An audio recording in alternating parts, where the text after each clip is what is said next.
You know the costs.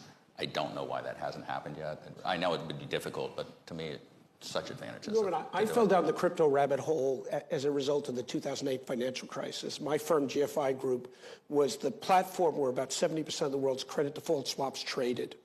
And at the time that Lehman Brothers fell, the Federal Reserve, where it used to be, calculated that there was about $400 billion of credit default swaps written by all the other Wall Street banks that would have to pay out if Lehman Brothers fell. And I knew intuitively that number was wrong because I knew on our trading platform, whenever one bank would write protection on another bank, they'd turn around and re-hedge it.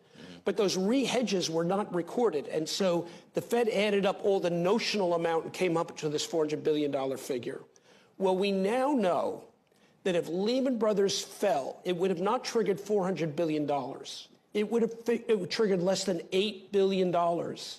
In 2008, if we knew that a failure of Lehman Brothers would trigger less than $8 billion of payout, we could have let it fail. We could have let it be sold. We could have bailed it out. We would have had policy choices we didn't have, but we wouldn't have had a bank panic. Yeah. We had a bank panic because nobody knew the full amount, and nobody knew it because it wasn't recorded on a blockchain.